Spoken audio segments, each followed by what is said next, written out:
Omar, thanks for joining, man. It's My awesome pleasure. to have you on AFOUR. Man, I wish I could have had you sooner, but you're a busy guy. I'm a very busy guy. Yeah, Yeah, you're all over the place, which is amazing. the next 5 weeks are going to be very busy for me. Yeah. Hectic, man, Yeah. hectic. But yeah, thank you so much for coming on. It's great to have you here, and I wanted to ask you just to break it down into a level playing field. You're originally from Kuwait. Yes. Okay. And you went to school there, university, everything. Everything. Did there. all your education from All that my side. education was there. Okay, great, man. And in terms of childhood memories, did you ever play sport when you were younger? Nothing. Really? No sports. For someone that is so athletic that, gets around the park. Yeah. All right. Tell me Nothing. about that, man. So how did you actually end up in, let's call it sports and recreation? So like, there was a time in my life where I was like getting obese. Yeah, I was getting fat. Like, that was after high school, and I do remember, like, at that time, like, I was trying to find the perfect way to lose weight, to get fit. Been getting some insecurities about my body and stuff like that, and went to a lot of commercial gyms. Didn't help. And the first thing that I've done was actually that made me committed to it was CrossFit. And that was back in 2015. Yeah. So that's where I actually started like training in like I started first at functional fitness, and then I went to CrossFit. Okay. Yeah. That's where all the journey started. Wow. Yeah. So so you used fitness and training as a way to lose weight. Yes. It wasn't part of your life from a child. No, like the only thing that I did, like even as playing football, I was just playing football with my friends. Didn't play professionally, didn't play in a club or anything at all. Okay. Recreation. Or recreation, nothing at all. Like up to the age of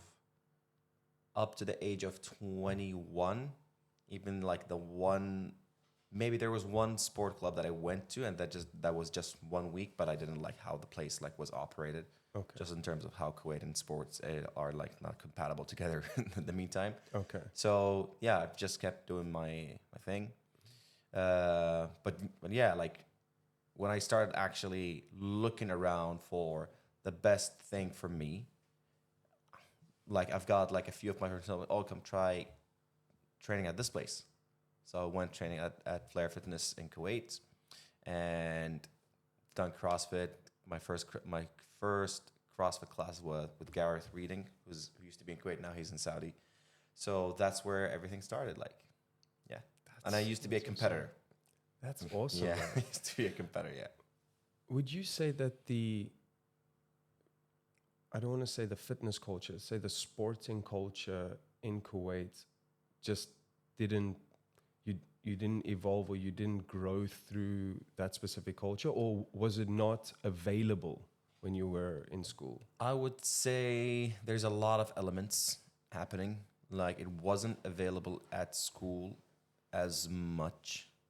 Like, we're talking about, like, in Kuwait, we're talking about like the sports system in Kuwait, unfortunately, and this is my point of view, and I think people would agree, people maybe would disagree, but I strongly think that the sports system in Kuwait is broken.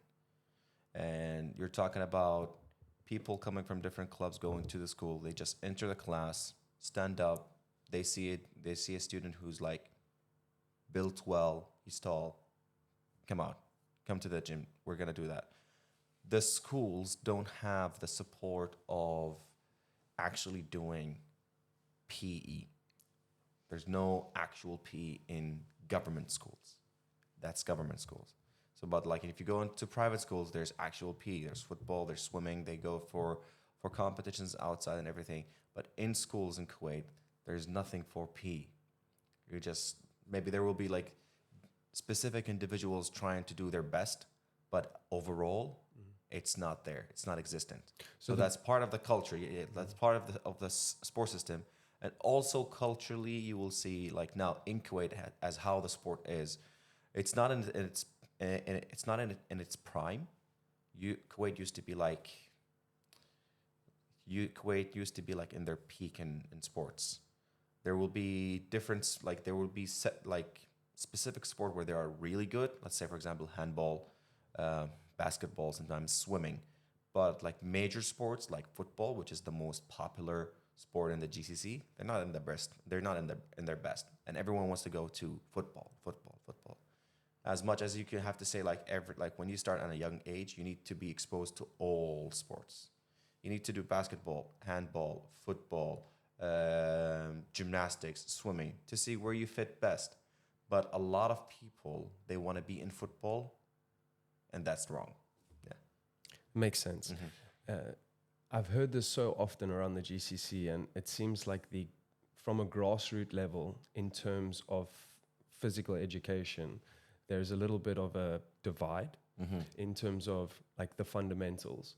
And I was fortunate enough, I had Mike on, and he's a PE teacher, and he was just explaining to me, just the setup in general. And when I was in school, physical education was like one of the highest priorities. You had PE probably 3 times a week, and it wasn't about sport. It was actually just like learning the fundamentals of how to run, how to catch a ball, big, small balls, tennis balls, rugby balls, footballs, how to kick, movement patterns. And I think like that development, and when I say development, I'm talking at the ages of 5, 6, 7 years old. You're still, your body's growing, your bone structure is different. Everything is essentially in this learning phase. And when I came here, of course, the GCC is quite a big influx of school teachers that come into the country. So you meet a lot of them. And that was always like the one thing that, I wouldn't say I was confused. It was just, it was different. It was different that, I don't know if they didn't have a plan in place back then. I mean, it's been 12 years now. I think the development is obviously a lot better. But just listening to the stories of, if you don't have that baseline fundamental in terms of movement, forget about even the sport, just how to move, how to turn, while you're running in certain directions, or how to run backwards, how to swim, how to hit a ball, how to throw a ball, I think that inevitably kind of, if you don't have that baseline, and it doesn't have to be perfect, it just needs to essentially roll over consistently. Yes. Then how do you choose a sport, or how do you even know you like a specific sport? And I mean, listening to you, the fact that you only started in 2015 is, I feel that's a lot of people here's. I want to say it's their. They don't know. They don't know until they get to a specific age what they actually like or dislike. Where for me, I knew at the age of 10 what I wanted to do, which is crazy. But from playing all different ball games, I knew, okay, I want to pick this one. And of course, 90% of the time, like most people, they go directly to football. But that's because that's what they've watched on TV, or that's what they've played on their PlayStation, on their computer. So they're just going for the most high viewed game, because they know the name, they know the Mo Salah or the Messi. But for me, it was slightly different in terms of I actually enjoyed playing that, I tasted a little bit of everything. So that young fundamental development from a grassroots level, I feel, is if you don't have it from a young age, it's hard to actually decide what you like.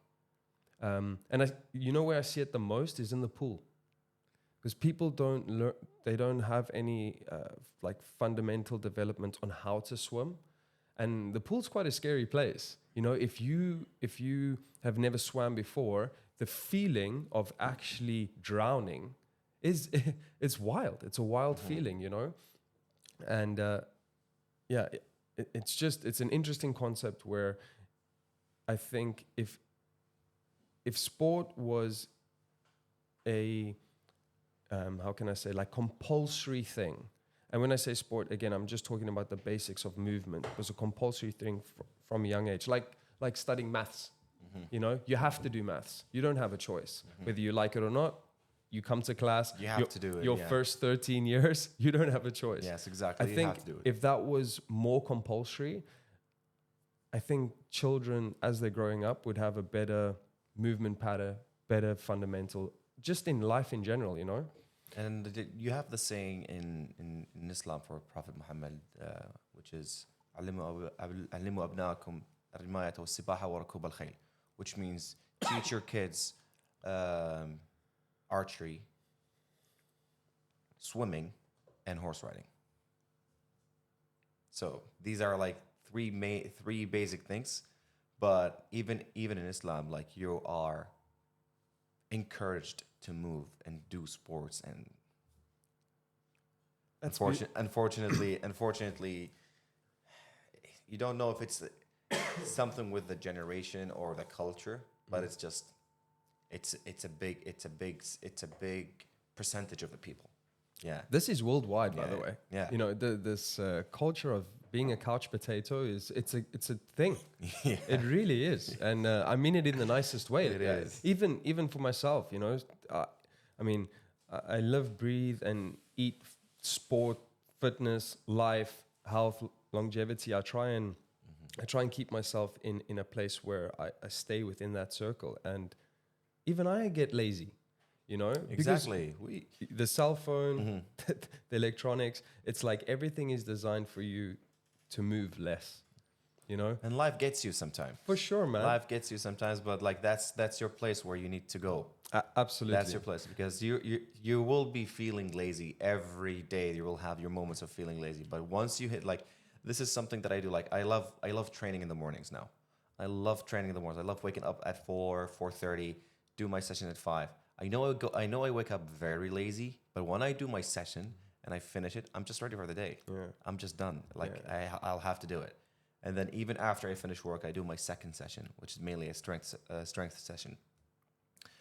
Like I'll finish from work, I'm tired. And it's not like I'm physically tired, but just like I had enough. But like after I go and like hit the weights, do my workouts, and finish my session, I feel good. I feel good about myself. That dopamine hit. It does, and it is one of the main important things in your life at the moment. And this is something what I tell a lot of people. You don't have to train. It's not I have to train. You get to train. You have a privilege of training. You have a privilege of moving. A lot of people would wish, like, if you are like. A lot of people would wish if they have the opportunity of just moving.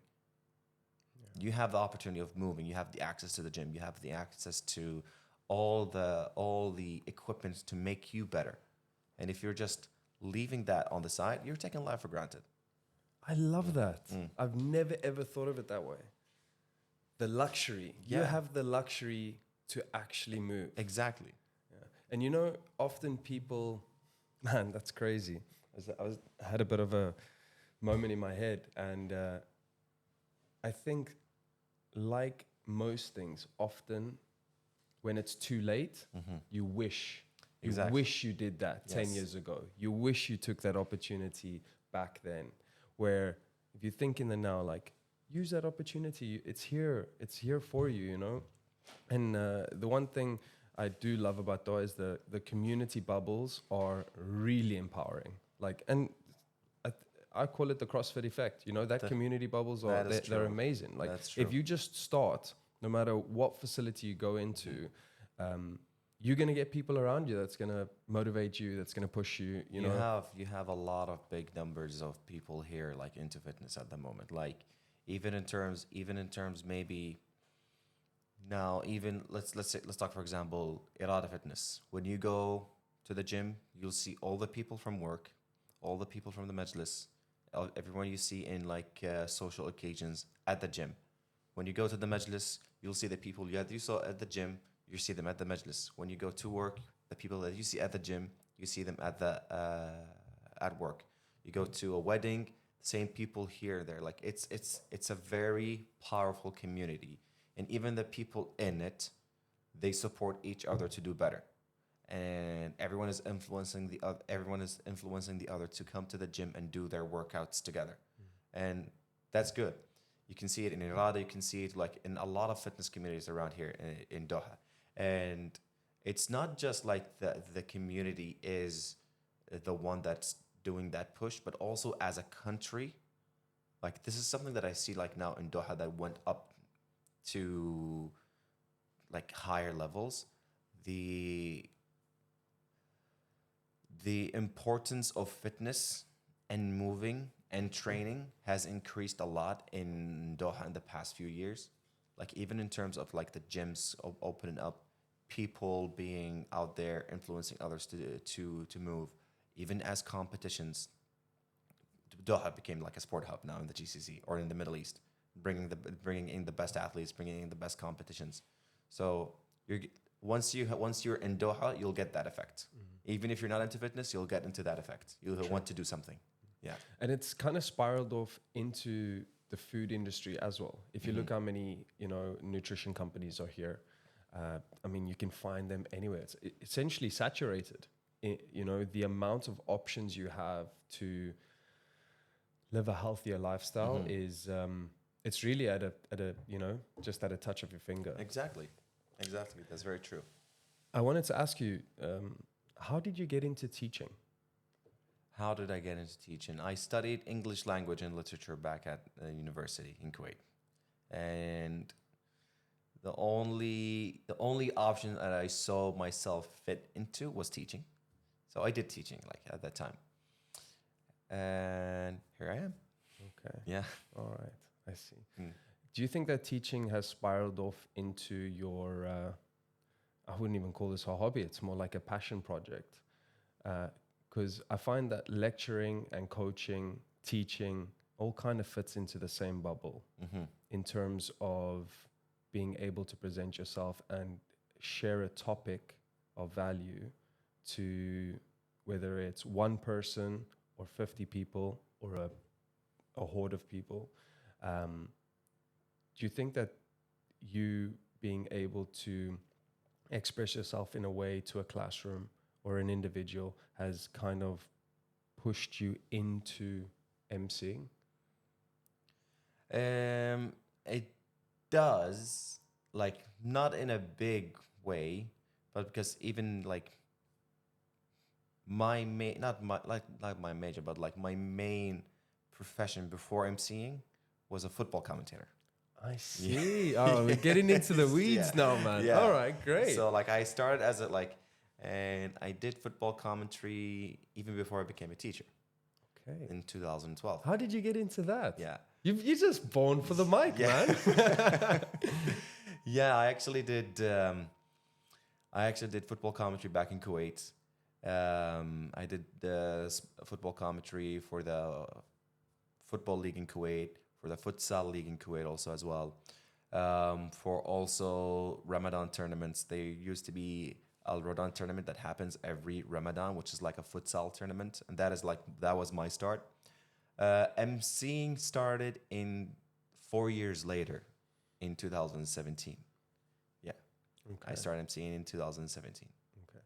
And did you have any inspiration that like propelled you to become a teacher, or was it just the natural progression from? It's the natural progression, but also like my mother was like very supportive about that. Okay. Because like if you're in English, like it's better for you to be a teacher. So you are an English teacher. Yes. Okay. Yeah. That's your okay. All right. Great. Nice. And tell me a little bit more about the football side of commentary. You have a passion for football? Do you watch it? I watch football, yeah. Okay, great. Yeah. What's your favorite team? Can't say that. I can't say that. All right, what league? I can't even say that. It's going to be very obvious. All right, cool.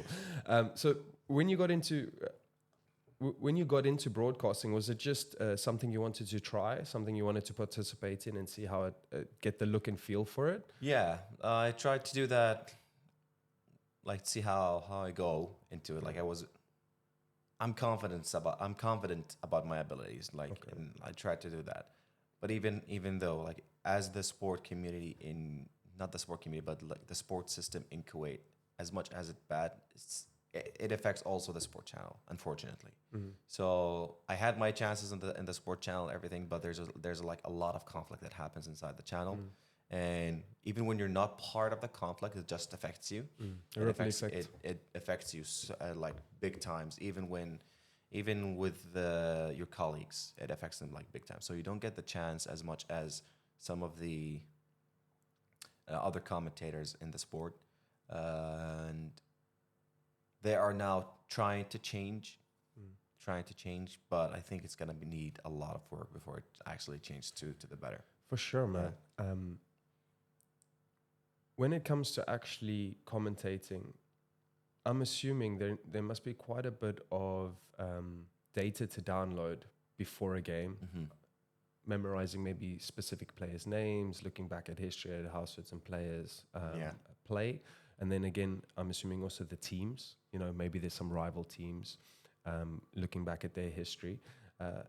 Was that something that interested you in terms of when doing the broadcasting, diving into the of call course. it the emotional side of both stories? Of course. Because one thing I did notice about sport is the commentator, when watching it on TV, kind of makes a massive impact because he's explaining the story that unfolds while you're watching. So even though you're watching the players and you understand the game, whether you've been watching the sport for years or whether you've just started, the commentary really does play a massive role on the enjoyment from the perspective of the person watching. And I mean, it's happened so often where I watch a game, I'm like, all right, I have to mute the screen. Because sometimes there is this biased opinion from the commentary side. And often I see when it comes to commentary specifically, it becomes... to become neutral, I think is the word, so that you give the best perspective from both parties when commentating. Yeah. No, I get to a lot of details. Okay. I get to a lot of details about the league itself, the stadium, the players, the teams, the referees, the presidents of each football team, the coaches. There has to be a lot of details coming into it because even in stats, about a specific player, how many passes he's done, how many assists, how many red cards he's got, how many yellow cards he's got, and even as the referee, how many red cards he issued, how many yellow cards he issued, how many games he played, how many games how many games he refereed, how many games he refereed for this team and this team. So there's a lot of details coming into football, and this also comes into the emceeing part in CrossFit. There's a lot of details that, even emceeing, for CrossFit competitions, is not just telling the people the progress of this person and this person. Okay, guys, let's go. Let's do this. You got this. You got this. Come on. No, I do this, but also but that's 20% of the work. Yeah. The rest of the 80% is that actually seeing who are the athletes in the heat, who are the athletes competing from each country, what's the story of each athlete at the competition, where is he standing, the points that he has, and everything, the strong points of each athlete and the weak points of each athlete. It's just for example, you've got. And it happens in a lot of the competitions. Let's talk, for example, the last Phoenix Games, the last competition that is happening between Greg and Fadi Morad. I know the story of the points and the points difference between them, and what's going to happen if Fadi won the event, or if he or if he doesn't win the event, and he wins the event over Greg Horton, and I get the chance to actually bring Fadi to the middle and tell them, ladies and gentlemen, this is Fadi, your Masters champion. The same thing goes with Asim Effet. Asim Effet came onto the floor after he got injured. No one knows about the injury. So Khalid Nabina was telling me, Asim Effet, he's continuing the competition even though he's doing this. And while he's doing the workouts, people don't understand what's happening. But we tell them, Asim Effet got injured but he's not quitting. He wants to continue the competition. He completed the whole competition to the end, to the final. So people, when seeing that, they know this is something happening. So there's a lot of there's a lot of people. There's a lot of commentators in terms of football, in terms of CrossFit, and everything. But what gets you the edge is actually doing your job 120%, and I do my job 120%. I get all the details that I need. And everything, and even as like watching the small details on not just the middle of the lanes where you're seeing the best athletes, but the whole lanes. So you have to be on the side. On the side, you can see everything perfectly. Where is this guy going? Where is this guy going? Where is this guy going? So yeah, there's a lot of details coming into it, and it's a lot of work.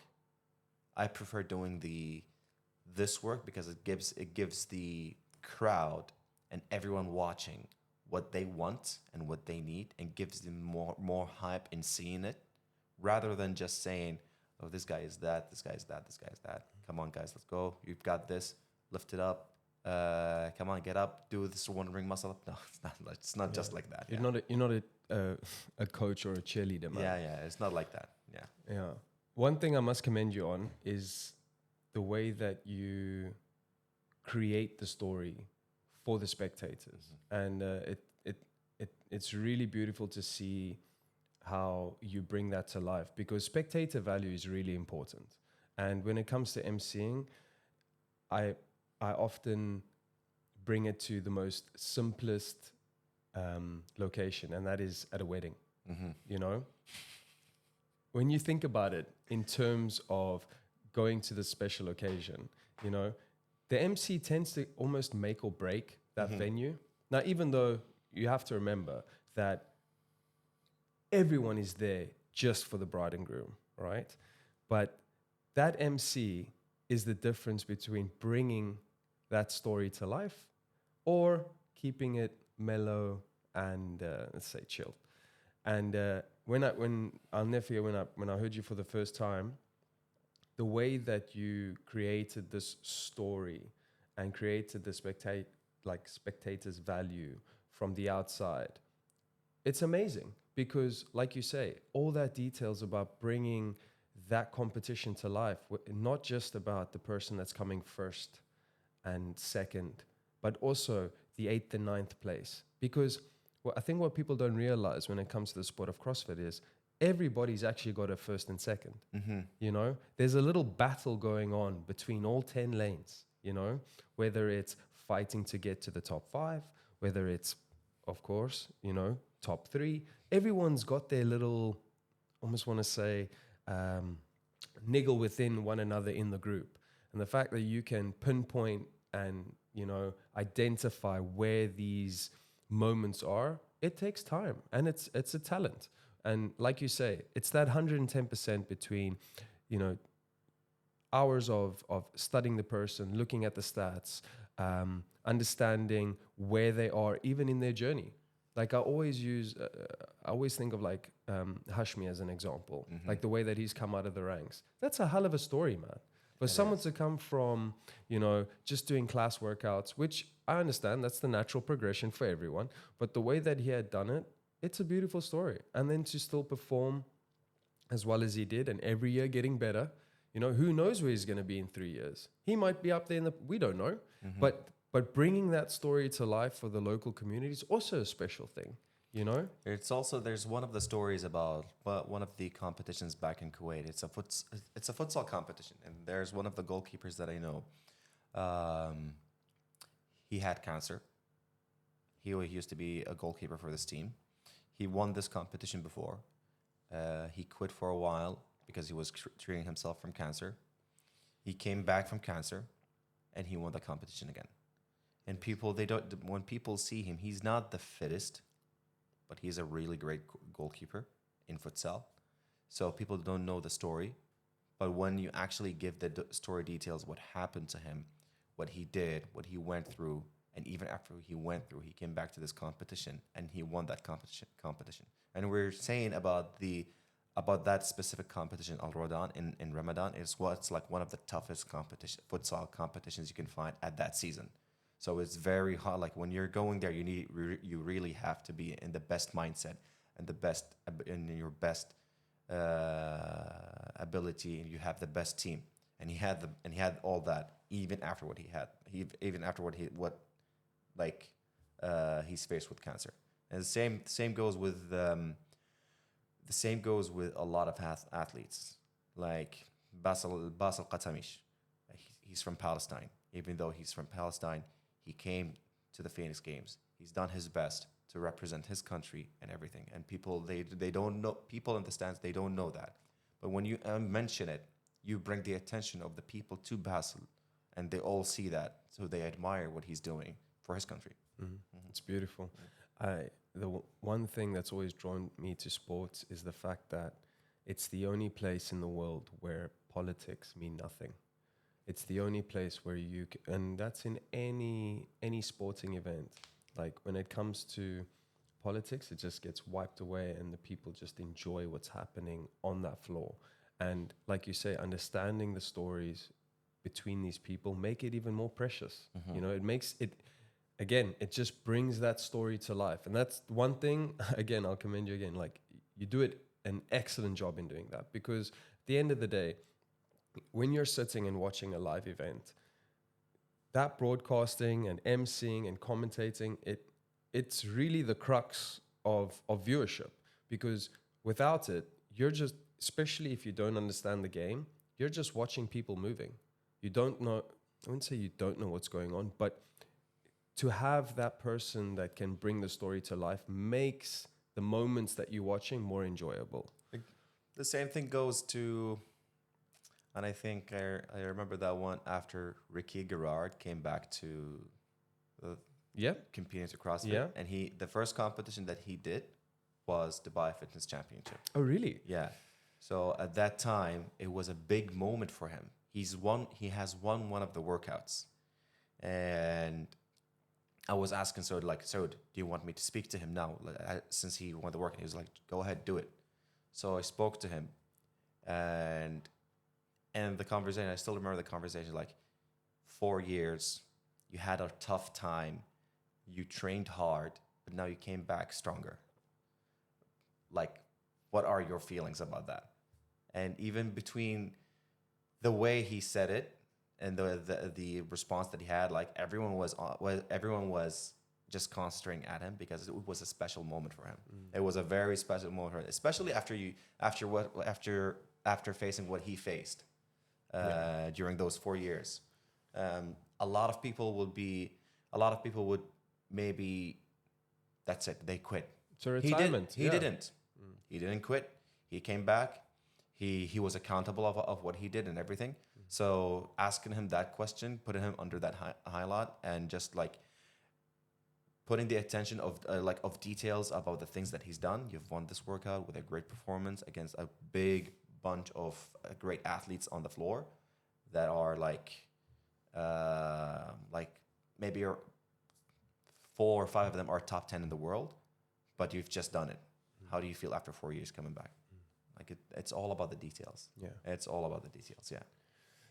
When it comes to emceeing, do you remember your first competition you ever did? My first competition that I did was a student competition. Okay. It was in Kuwait. Yeah. So just did it for fun. It was for Flair Fitness Festival. It was like a student competition, one of the few student competitions you can find around the Middle East. The second one was Battle of the East. Oh, wow. That's where everything started. That's where the career boomed up.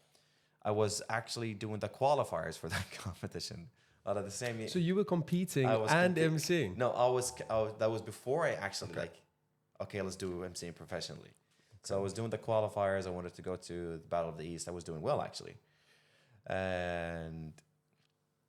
But at the same year, my brother told me, "Oh, do you want to go to the Hajj season together? You only do it once and everything." So I'm like, "Yeah, let's do it." So I skipped the last qualifier.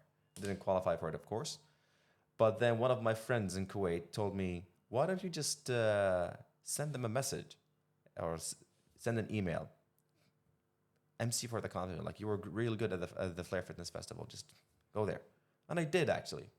And one of my friends at that time, Badr Al-Banna from Circuit Plus, he saw the email. He told me, okay, we actually need an Arabic MC. I went there. I've met James Quigley, who is also like one of the MCs for DFC. And I appreciate that man a lot because he helped me in a lot of things. He helped me in directing me, like, how do you do this, how do you do that, and everything else. And that's where everything went up. Yeah, that's where everything went up. How was the feeling being on a much bigger platform in terms of crowd, spectatorship, athletes, compared to moving from a student competition into, I would say, a more bigger league of comp? It's the same responsibility. Like, even if I'm in the smallest competition to the biggest competition in the region, you're still gonna have to do the same thing. I still have to do the same thing. Like as long as I do the same thing or even better, the feeling is good. Like, just being around like a very great set of professional people.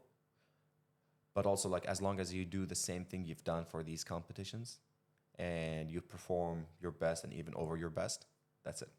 Yeah.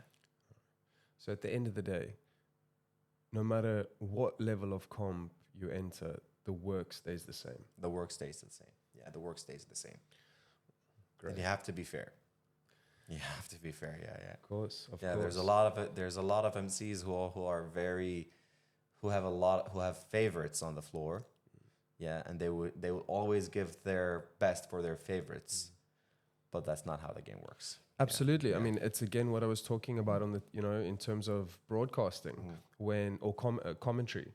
Yeah. You often are watching a position or a game where you can tell the commentator's biased. Mm-hmm. He's either a specific team fan, so whenever something goes wrong, he has either a negative opinion on that decision, and it's frustrating because you don't get to actually enjoy and absorb the game itself. Mm-hmm. Now you're just hearing biased opinions getting pushed onto one narrative, where the whole beauty of having someone commentate whatever sport it is to bring that sport alive. Mm-hmm. So that when you're sitting there, you're getting all this beautiful feedback between both parties, and that's what makes the great story of the game, is that person actually commentating an honest opinion on both sides, Yeah.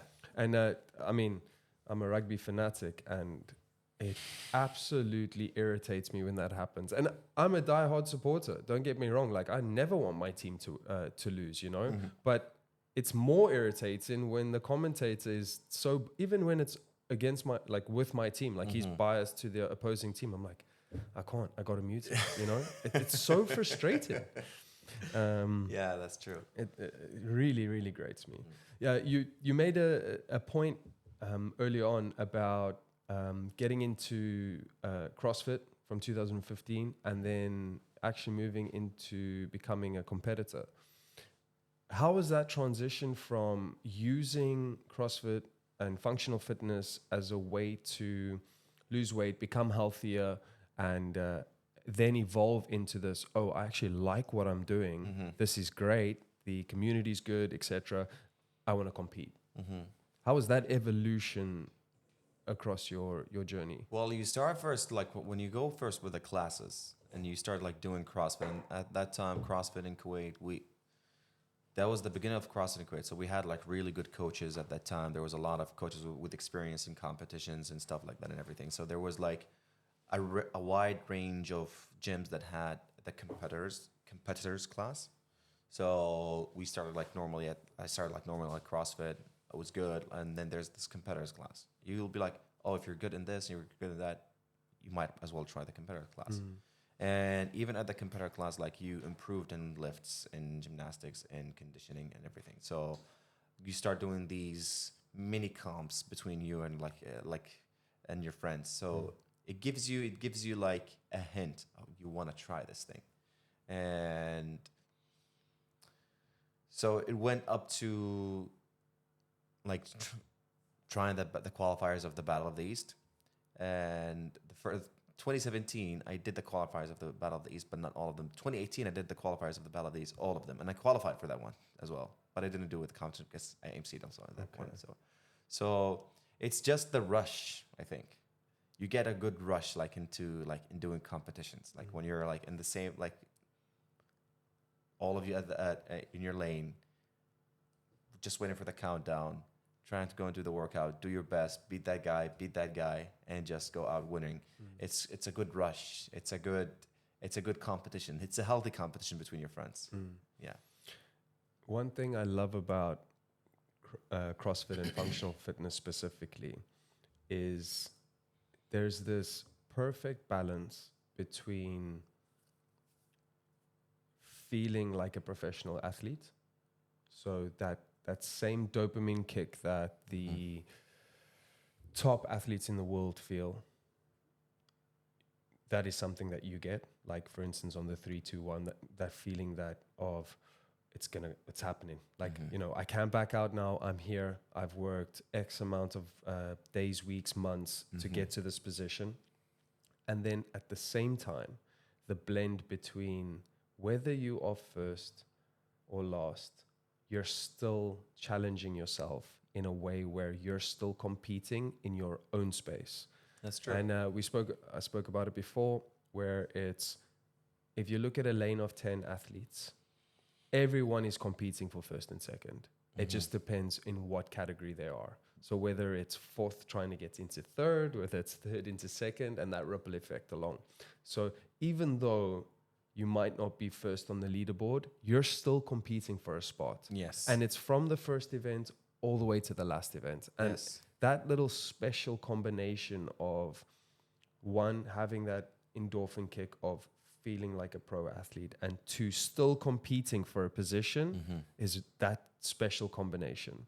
And there's one thing that really, really brings the sport of functional fitness alive, and that is, again, the community behind it. You know, being close to these athletes, and again, another thing I just want to bring into it is CrossFit really created a good fundamental grassroots foundation, starting with the gyms, because you can get the same feeling at Battle of the East in a normal local gym showdown. Yes, you know, that is true. So that feeling of having your friends there, the community there, the gym members there, the coaches, management staff, everyone is there. You still get that same dopamine kick compared to when you're out on the stage with maybe hundreds of thousands of people coming to watch. You know, that same roar of the crowd, the same 3-2-1. It is a beautiful feeling. And the like compounded interest of that is, I think, when it comes to starting your journey in health and fitness, functional fitness is definitely a more welcoming feel than going to a commercial gym and trying to encourage yourself to start something, especially if you have no background in it. Like the energy of walking into a commercial gym compared to a local functional fitness facility is like, it's two totally different feelings.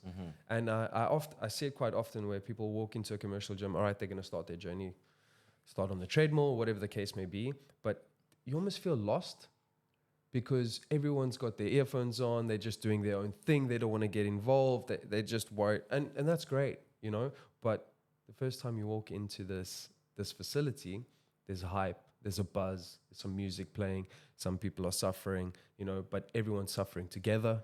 So afterwards there's high fives, you know, couple sweaty hugs, you know.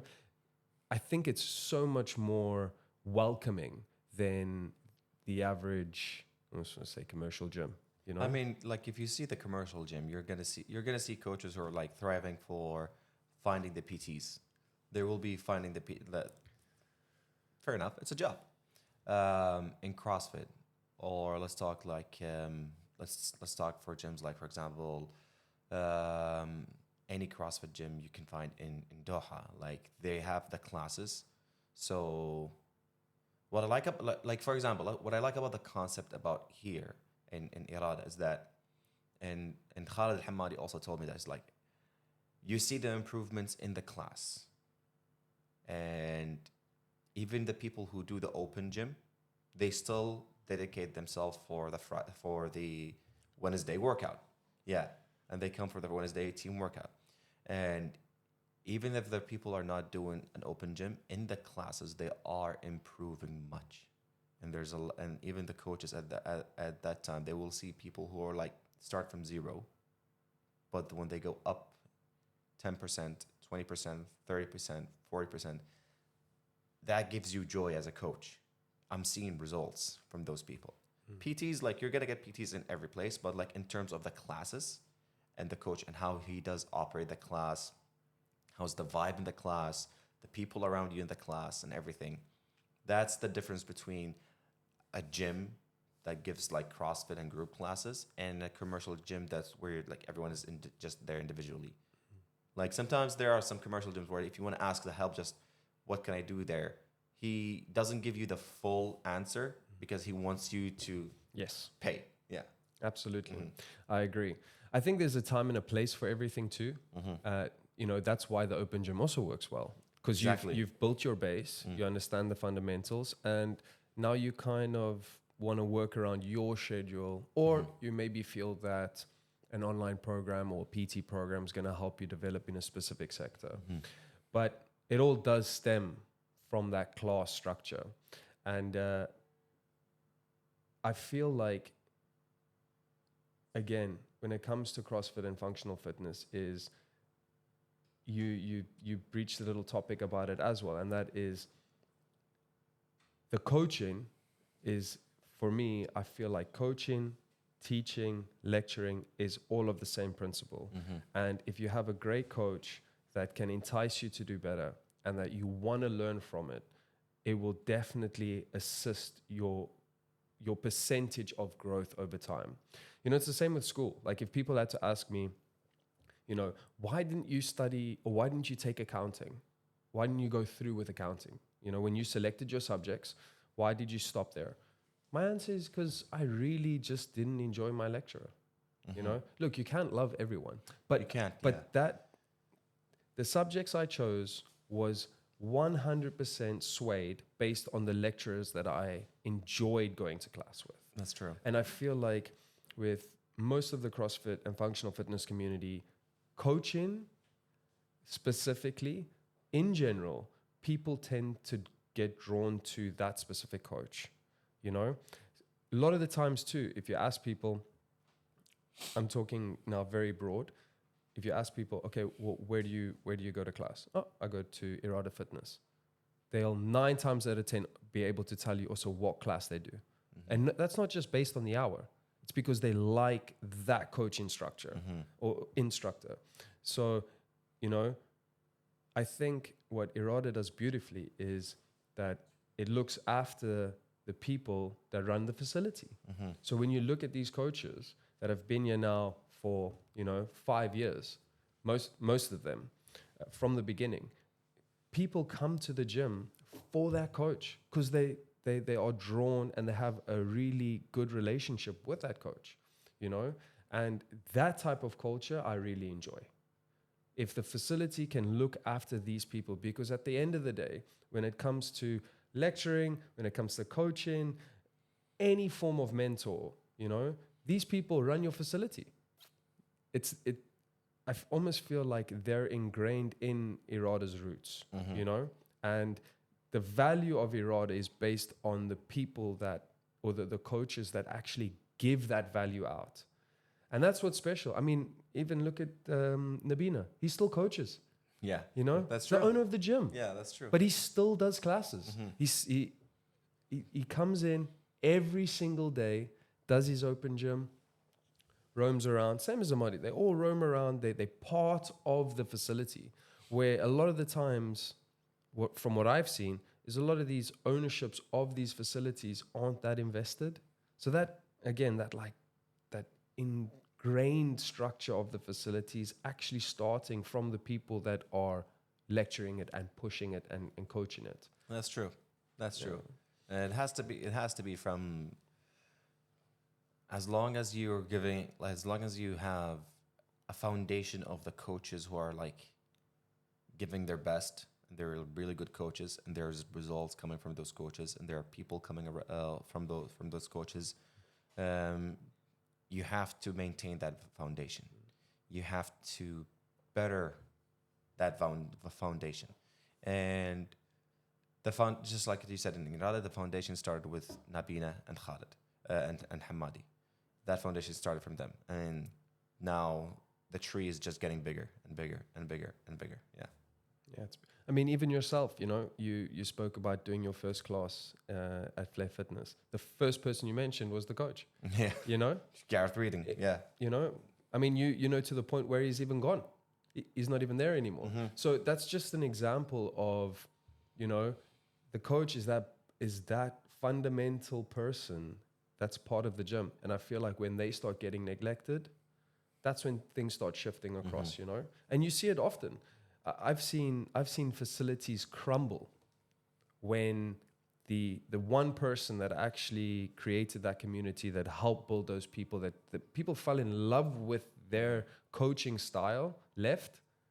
You just see this chunk shift away. Now, I'm not saying that they are the sole purpose of the facility, but I think that we're going to use Irada again because it's such a beautiful example of how they created this foundation and the structure of ensuring that the coaches are essentially number one to the gym. I mean, you come here, there's a coaching room, people can, a chill zone. There's a special area just for them. And it's a beautiful thing to see. It just shows that you have love and passion for what you're doing and for the people that are part of your community. Mm-hmm. And you need it. As soon as there's this divide of this is my job, and you have to love what you do too. I think in anything that you do, and I know it's not possible for everyone in the world, but if you have a glimpse of hope to just do something that you love, you'll be more encouraged to wake up in the morning and actually do it, And I know it's not easy. It's impossible for everyone to do. But if you do have that opportunity, I think it's something that, even if you take a risk, I think you should do it. I really do. Because that moment of something that you're passionate about and you really want to dabble in and dive into it, if you took money aside and you had to decide, okay, what is the one thing I want to do for the rest of my life, and that you can wake up every morning and do, money is just going to be that byproduct of whatever you're doing, because you're invested. You're 100% invested in doing that.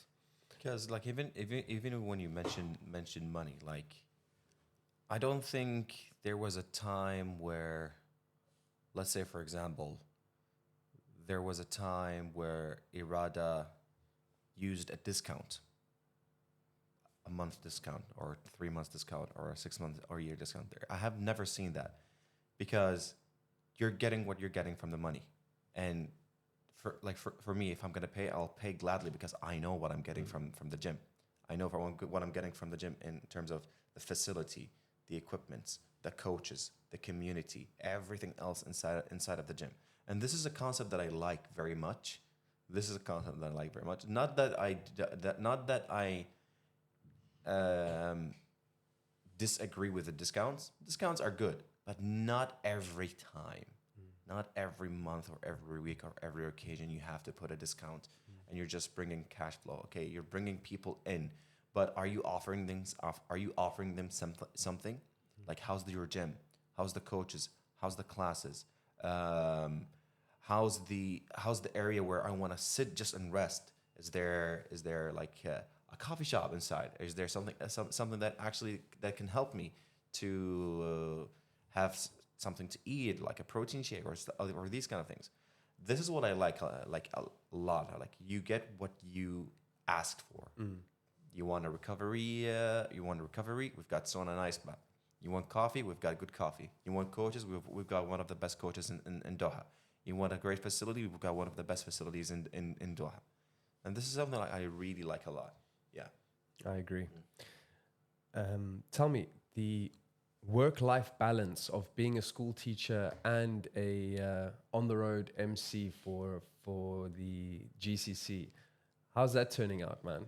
Considering the fact that you have to wake up at 4:30 to do your cardio. Yeah, it's good. It's good. It's a routine now. Okay. It's a routine now. I think my body's programmed for that routine now as well, and it's something like it's something that I like to do. It gets to a point where you're gonna be getting back-to-back events, especially now.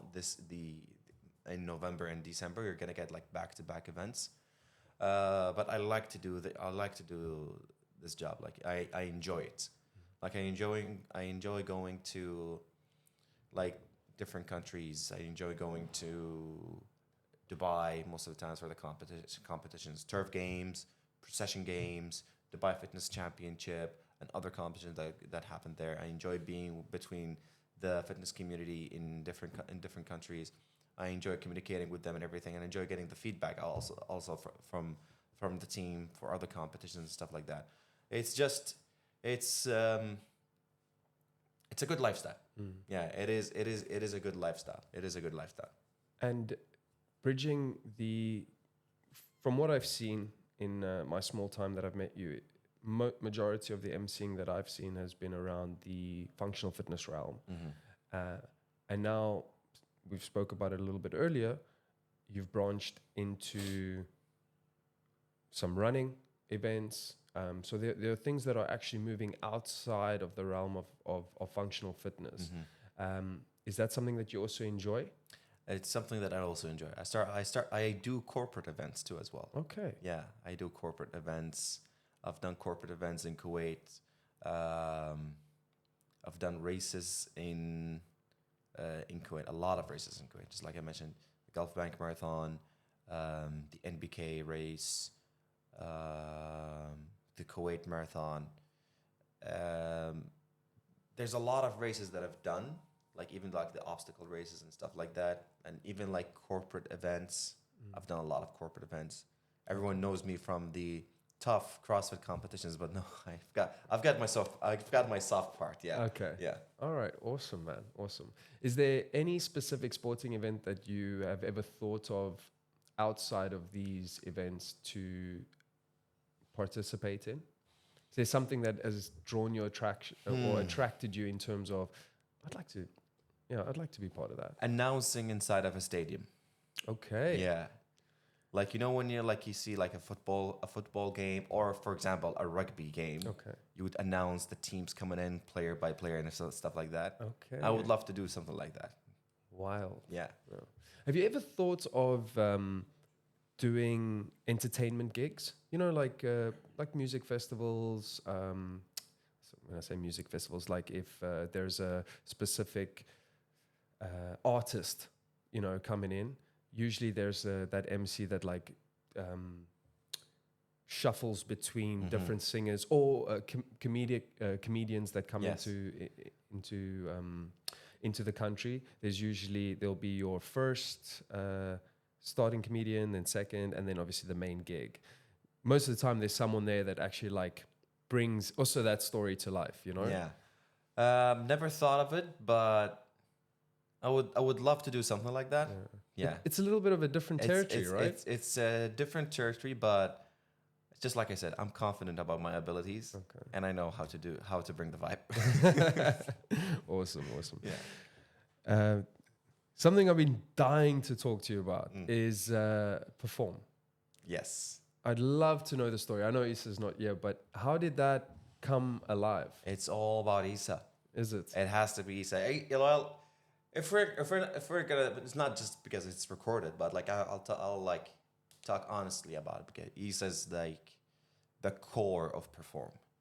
He started the brand while he was on his bed, sleeping.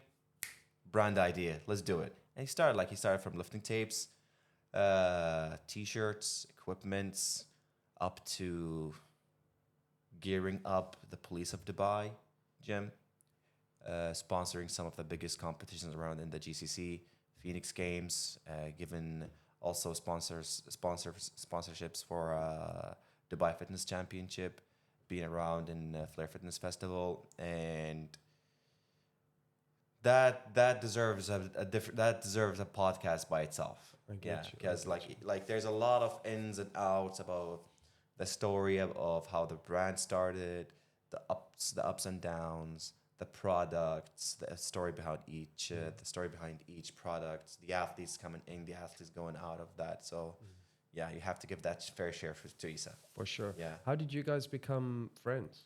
CrossFit. Yeah, Same gym? yeah, same gym.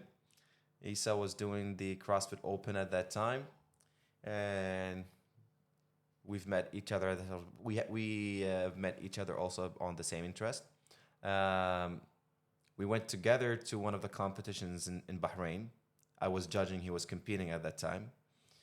Yeah, That's a nice way to yeah. have a friendly introduction. We went together. Yeah, and Isa competed in the 2018 Battle of the East. Yeah. So obviously, I'm being there. I have to give him the push. Okay. And yeah, Friends ever since? Friends ever since. Yeah. Amazing. That's awesome, man. And in terms of Perform as a company, just to bring the Perform to life, they've got a clothing section, they have an accessory section, they have equipment section, and on top of that as well, I see that they also do, for instance, like gym branding, like Irada has, for instance, Perform t-shirts that's just assigned to them, or they have the Irada logo on it. So my question is are other facilities able to actually get the Perform, how can I say, how do I word this properly? Are other facilities able to actually jump on that Perform bandwagon as well? Yes. Okay. Yes. Yeah, like we've done a lot of things with Irada, and we're proud of the things that we brought to Irada, because they're like just like we all are, just like we say,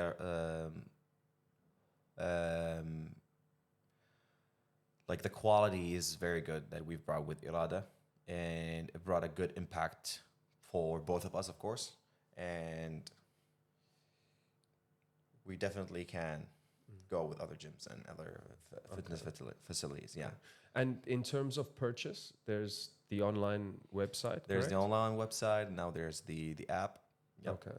Oh, really? Yes. Okay, so you've got a... The app has launched for a while now. Okay. Yeah. All right, cool. Nice. And is it just for GCC or outside of country as well? All of the world. Oh, worldwide. Yeah, So there's all- worldwide shipping. Yeah, worldwide shipping. Yeah. Okay. Yeah. Is there any countries outside of the GCC that Perform has dabbled into? Yeah, we've got a lot of customers actually in Europe now.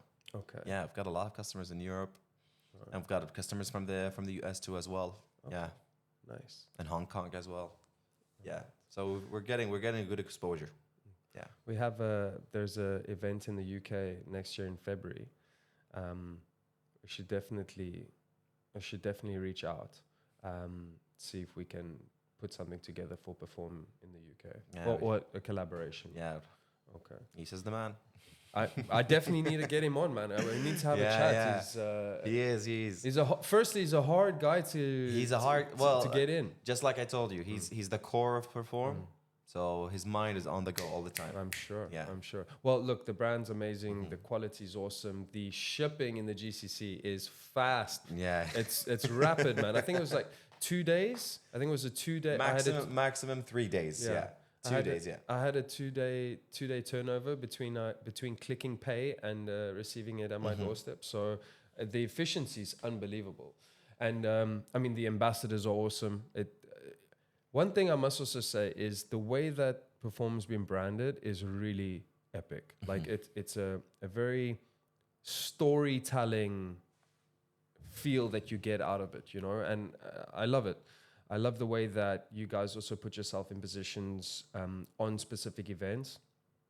It's a beautiful display. Phoenix Games being one of them, you know, and it's great to, especially from an athlete and as well as a a volunteer, you know, being able to, it almost feels like being able to wear the brand, like it feels good. Yes. You know, you get that good feeling about it. And especially even like, I mean, the t-shirts, training in them, the knee sleeves are probably one of the best purchases I've ever purchased. I almost like I can compare them to some of the top tier up there, you know. Yeah. That's one of my favorite purchases, those knee sleeves. Yeah. And of course, I mean the thumb there tape was is there was a inevitable. lot there was a lot of quality control on them, like, and I know like sometimes like there will be like sometimes where I'll be saying like, why are you taking 6 months just to bring the product? And people ask, is, oh, why are you taking this long to bring it? But like when the product is out, it's a very good product. It's a perfect product. There's a lot of companies that just bring the product straight away, put the logo on, and that's it. They would say it's the best. It's the best. They will say it's the best. But I know, because I am inside, I know all the equipment that Isa brought, all the gear that he brought. He tested them by himself. He has a lot of friends who tested them. He gets the feedback. He sends the feedback to the people who help him develop these products, and he just brings them out as they are. Now, The quality control the is quality control. Like as you can see, like now, I don't think we've had any complaint about our products, like the belts, knee sleeve, grips, jumping ropes, tapes, everything. Yeah. The one also really nice thing I've noticed is the involvement in the equipment and the products that you guys bring out. If I look at, you know, 3 years ago, what you guys have and what you have now, it's a beautiful development. Even in the exact same products, like the thumb tape, you know, development of how it's been almost, I want to say, evolved. Knee sleeves too. I've had knee sleeves from 2 or 3 years ago, and the knee sleeves from now. Like there's this really nice, I want to say, involvement of just getting better. You know, making sure that everything that is going out there, even though it is going out, we're still trying to get into this position of making it even better than it was before. And I think that's important, because a lot of the times when it comes to clothing brands and equipment brand companies, is they find a product, like you say, stick the name on it, send off. All right, that's what we're going to use. Yes. And we'll just keep sending that, you know, where in terms of what you guys have done, the fact that it gets shared amongst athletes, it gets shared amongst members, you know, people test it. There's this open communication of, what do you think of the product? And be honest. It's okay. You know, if you don't like it, okay, why don't you like it? You know, is there something that you feel? What is it exactly? And then, okay, take the criticism or take down the notes, and then let's just keep making it better. That's true. And that's how you, I mean, so far from what I've seen, that's how you get to where you guys are today. And that's, it's beautiful, man. It's really cool to see. Final few notes in terms of events. Don't be biased now, hey? What is your top 3 number 1 events you enjoy being part of, that you feel, you know, it's really something that you look forward to going? Okay, so I'll have to say top 4. Go for it. Yeah, I'll have to say top 4. So Dubai Fitness Championship, of course. It's a competition by itself. It does target a specific set of athletes, the top athletes. Workouts, organization, judges, media team as well. Diversity of workouts. Even like the latest workout now, they've announced FTB test 20 minutes out of damper 10. I told Suad I'm gonna try that workout and see how it goes. So like there's the Dubai Fitness Championship. I always enjoy going to Dubai Fitness Championship. Obviously the Phoenix Games. The Phoenix Games, like, they started 10 out of 10, and they won just like above 10 out of 10, like in the next years afterwards. In terms of organization, top-notch organization between all the Middle East competitions. I would say the best organization, of course. Workouts, tested workouts, great workouts. Khalid Nabina programming and judging over that judging team, the media team, the facility itself, sponsors coming to the competition, and the prize money being awarded not just for the overall teams but also for the Qatari teams. That's a great prize money that being distributed. The two other competitions are the Precision Games and also Turf Games. Like I've always wanted to do Turf Games. So I've done it last year. I'm going to do it this year again. Precision Games, I enjoy going to Precision Games because the guys doing the competition are building a really great competition now. They've started small, but they're getting bigger and bigger now. They've done a few big competitions in Dubai. Now they're going to Saudi. They're doing their competition on the 23rd of November. This is Precision Games? This is Precision Games. They're doing in Riyadh on the 23rd of November. So these are the 4 competitions that I enjoy actually going to. Sorry to interrupt. Precision Games is also a CrossFit competition? Precision Games is, I would say, a semi-CrossFit competition. They have precision pairs and the Precision Games, which is like teams of 4, 2 males and 2 females. I started with them on 2023, and then afterwards I just went with them in every other competition. And ever since, they've just been growing and growing and growing. Have they got an online qualifier, or is it just they don't have online qualifier? Okay. They just open up and they do their competition. They do activations around. Okay. Yeah, so they do activations before their competition to let people try their workouts. Okay. Yeah. If your background is not specifically or CrossFit specific, you can still participate? You can still participate. Okay. Yeah, you can still participate. All right. Yeah. So it has more of a functional ethos to it. Yes. Okay, nice. And Turf Games, I must say, I really enjoy. Mm-hmm. The energy and the vibe, it's amazing, man. Turf Games is fun. Yeah. Turf Games is always fun, yeah. That is exactly the right wording. Mm-hmm. Whenever I think about it, I'm like, oh, this is going to be fun. You know, it's an enjoyment, and it's one of the only competitions where the structure for the teams is large. Mm-hmm. So you really have to work together, you know?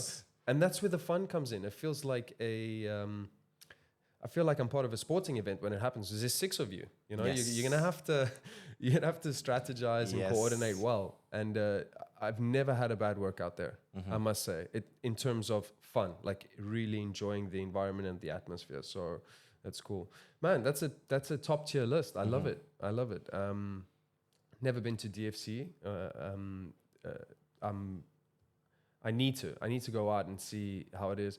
But I feel like that's got the real top edge CrossFit Games ethos behind it. Exactly. In terms of environment. Exactly. And if you want to see the best of the best really lay it out on the floor, that's where your benchmark is, you know? And I think Irad has got an athlete that's going, right? I think Ridwan's been invited. I think Ridwan is going to be competing there, yeah. Okay. Ridwan is going to be competing there as well, yeah. Okay. Well, I'm very proud that Phoenix Games has made it onto your top 4 list, because I mean the last 3 years has been amazing, and what those guys have done. I know an amazing achievement. Like this is one of the things. This is one of the things that I always say, like in some of the competitions that started in Kuwait. I always say, or like I won't put the DFC and Phoenix Games on the same together because both target differently. Like DFC are going to be targeting the top CrossFit athletes. However, in the Phoenix Games, they've got the best of the best in the Middle East, and then the teams competing, and then you've got the Masters. I will always say the Phoenix Games is going to be having the best Middle East athlete crowned in that competition, and the best Masters athlete crowned in that competition, because you get tested in all terms of function, in all terms of fitness in the competition. You have a fair judging team. The judging team this year was perfect. The judging team, the judges who came from outside of Qatar, and they worked together to bring like a really good judging experience for all of the athletes. You don't get any complaints from the athletes, and if there was a complaint, finished easily. There's no complications in the workouts. The facility, the experience given for the athletes, like the athlete goes there, he experienced something differently from one of the from the other competitions happen there. There will be a lot of people saying, "Oh, our competition is the best competition in the Middle East. Our competition is the best competition." But like the Phoenix Games, they've put the standard of one of the best competitions in the Middle East. And if you wanna build a great competition, you have to set eyes on the Phoenix Games. Yeah. This is the first year that I have actually seen. Oh, sorry. I just like Phoenix Games, not the Phoenix Games. So Khalid Hamad doesn't get angry. This is the first year that I've seen where now the level of athletes that competed in the individual category has now created a ripple effect to push into the Dubai Fitness Championship, which is, I think, what the original vision was, is that the Phoenix Games wants to create this platform for Middle Eastern athletes to create a top tier barrier so that eventually, if not next year, in 5, 10, 15, 20 years, that can be the breeding ground for these high-level athletes to compete at the same level as, let's say, the Dubai Fitness Championship athletes. Yeah. So, and I mean, this year we see it. You know, we have at least one that's getting an invite, or I'm not sure if there's more, but from what I've seen, one has an invite in there. And that's already setting the standard within a 3-year time span. So what these guys have done is amazing. And, you know, there was a lot of pushback too in terms of, oh, why are you only keeping it in a specific category? Well, now you can see it. Yeah. You know, this is why. This is you know, why. Exactly. If they can create this opportunity for the Middle East to create the best athletes possible and test them in the best way possible, so that every year your goal is to push to win that title, there is opportunity for everyone to grow to a point where the Dubai Fitness Championship has maybe 20, you know, Middle Eastern athletes that can compete against the best in the world. So what they've created is it's very special, and you know, mashallah. I hope for the future that more and more of this will progress and trickle down into the Dubai Fitness Championship. That is true. Yeah. Omar, thank you for your time, man. Cameron. And it's lovely having you here. Thank you for the invite. It's a pleasure, man.